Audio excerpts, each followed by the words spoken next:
রূপ স্বরূপ ধর ওই স্বর প্রতি অঙ্গ বন্ধ প্রীতি প্রীতি কথার অর্থ প্রীতি ভালোবাসা প্রণয় অনুরাগ এই জাগতিক জগতে ভালোবাসা প্রেম এই জগতে আমরা যে ভালোবাসা করি ও মায়েরা এই জগতে তো আমাদের প্রত্যেকের ভালোবাসার মানুষ আছে প্রত্যেকে কেউ যদি বলি যে আমি প্রেম করি না আমি ভালোবাসি না তাহলে কথাটা সম্পূর্ণ মিথ্যা তাই না প্রত্যেকটা মানুষের ভালোবাসার মানুষ আছে কারণ ভালোবাসার মানুষ তার স্ত্রী কারো ভালোবাসার মানুষ তার স্বামী কারো সন্তান কারো ভাই কারো বন্ধু কারো প্রিয়জন সকলের ভালোবাসার মানুষ আছে বাবা কিন্তু প্রাকৃত জগতের ভালোবাসা আর অপ্রাকৃত জগতের ভালোবাসা শ্রী গৌরাঙ্গ প্রেম এই প্রেম এক নয় ও মায়েরা এই জগতে যদি কেউ কাউকে ভালোবাসে এই জগতে সংসারের মাঝে ক্ষণিকের স্বার্থের কারণে সেই ভালোবাসা বিনষ্ট হতে পারে বাবা দেখবেন ক্ষণিকের স্বার্থ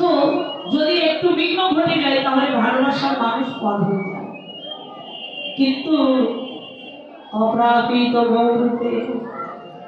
কেউ যদি আমার গৌর হরিকে ভালোবেসে থাকে দেহ মন প্রাণী জীবনী যৌবন অর্পণে করে দিয়ে গৌর প্রাণী গৌর বলে গৌর তোমার হলাম বলে আমার শ্রী গৌরাঙ্গ মহাপ্রভু কোনদিন সেই ভক্তকে ফেলে দেয় এ প্রেম কেমন গো এ ভালোবাসায় কোনো কামনা থাকে না এ ভালোবাসায় কোনো চাহিদা থাকে না চাওয়া পাওয়া থাকে না ওমা আমরা সংসারের সবাই তো বলি আমরা ভগবানকে ভালোবাসি বলুন তো মা সকালবেলা উঠে আমরা ঠাকুরের সেবায় কি দিয়েছি বলুন মা আমরা তো ভগবানকে সবাই ভালোবাসি সকালবেলা ঠাকুর সেবায় কি দিয়েছিলাম মনে আছে বাতাসা হরি বল ছোট ছোট নকুল দানা ও মায়েরা ভগবানকে ভালোবাসি দিয়েছি কি একটা বাতাসা দুটো নকুল দানা পারবো নিজের ঘরে একটা ছেলে আছে তাকে ওই একটা বাতাসা দিয়ে সকাল সন্ধ্যা বসে রাখতে পারবো তাহলে কাকে আমি বেশি ভালোবাসি ভগবানকে না নিজের ছেলেকে কেমন ভালোবাসি নিজের ছেলে একবেলা না খেয়ে থাকলে মায়ের হৃদয়ে কত কষ্ট হয় মায়ের প্রাণটা হাহাকার করে হয় রে ছেলেটা সকাল থেকে কিছু খায় অথচ ঠাকুর ঘরে ঠাকুর আমার দিবাগেশে বসে আছে একটা বাতাসা দুটো নকুল দানা দিয়ে বসিয়ে রেখেছে মা সারাদিন নিজে নিজে ভালো খাচ্ছি ছেলে কোনটা বেশি পছন্দ করে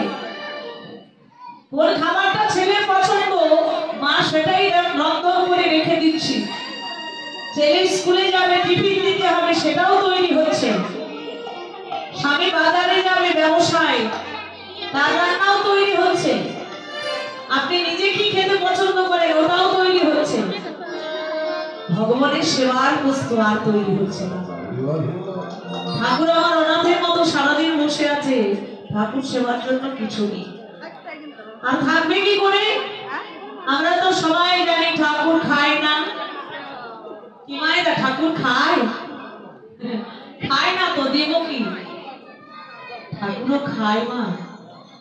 ভগবানের সেবা করে যদি ডাকার মতো তাকে ডাকা যায় হয়তো কোনো মা বলবেন মা আমার ঘরে একটা পিতলের ঠাকুর আছে তা পিতলের ঠাকুর কি খেতে পারে তার তো থাকে বলি বল ও মায়েরা যদি বিশ্বাস থাকে না বিশ্বাসের দ্বারা ভগবানকে দর্শন পাওয়া যায় শাস্ত্র বললেন ভক্তি যার কৃষ্ণ তার সর্বশাস্ত্রে কয়,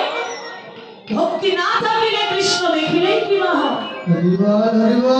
আপনার কাছে ভক্তি আছে মানে আপনি মাটির প্রতিমা দেখলেও আপনার মনে হবে আমার ভগবান দাঁড়িয়ে আছে।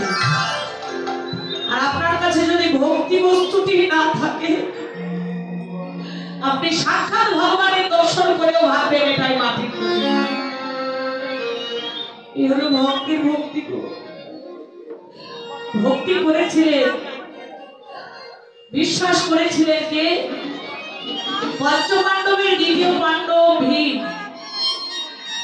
মাতা কুন্তি দেবী একদিন